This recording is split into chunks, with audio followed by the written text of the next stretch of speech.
It's like we have a mainstream, but we don't.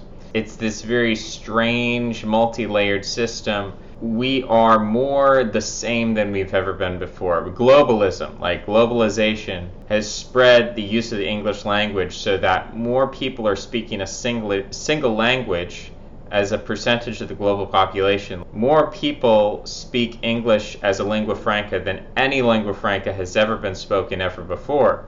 French was never as globally popular. Chinese has never been globally popular. German was never globally popular. There is a concept of global popularity, universal popularity. Gangnam Style was popular in America, and it was popular in South America, and it was popular probably... So this was this little particular... but it becomes universal. So there's obviously a universal, uniform, therefore, part of our globalized society in which everybody around the world is in a sense, more in sync and more in tune than ever before. Then you also have the atomization, where people are less connected than ever before. So no one is really deeply anchored into anything. No one's really deeply anchored into the family, deeply anchored into religion, deeply anchored into community, deeply anchored into geography. No one's really deeply anchored, or people are less so deeply anchored in anything that you could theoretically be anchored in.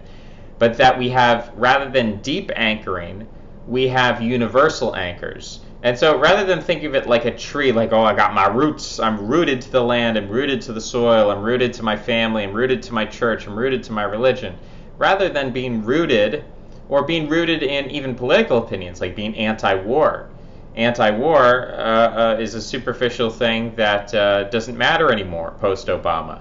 Used to be this huge important thing, now it's not. So even individual political opinions become sort of irrelevant or very superficial. But then there are these kind of skyward anchors. There are like these stars that we can all see up in the sky that don't really capture our attention for very long. They're not very important, but everyone can see them all at the same time. So Gangnam Style is kind of like a star, like a constellation like the Big Dipper that you can see here and there and anywhere you are in the globe, rather than being connected to one another by anchors from below, from the past. We are connected now by stars from the future. And that's an appropriate word because star not only means that which is above, that which is heavenly, that which is a small point, that which is in a way superficial, that which is flickering, but it also refers to celebrities.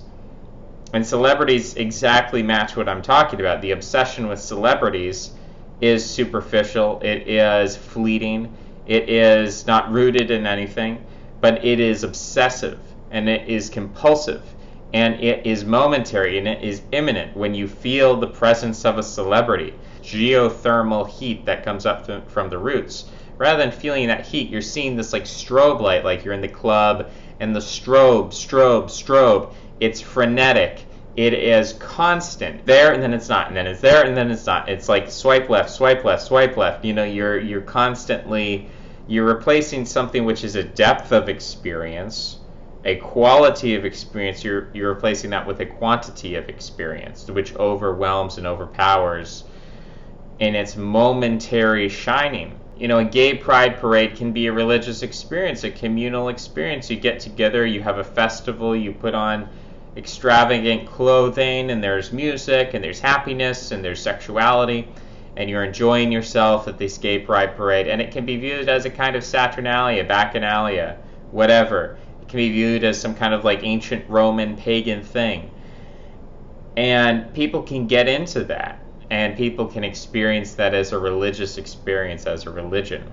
From these kind of tribalistic or precognitive animalistic attachments and anchors, like an attachment to the land, that is animal. Animals have an attachment to the land. We see migratory birds return every year back to the same place. Animals have an attachment to the land. So to be attached to the land is very animal.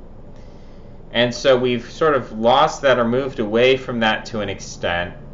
And now religion is more, in a way, abstract, sky worshipping, toward the strobe of the star exploding stars, stars collapsing, stars joining, stars flickering on and off. And so now the TV and television is even too slow. We have to have like vines and memes and you see this birth and death of the meme and this constant changing, this unpredictability. So there's like a chaos within it.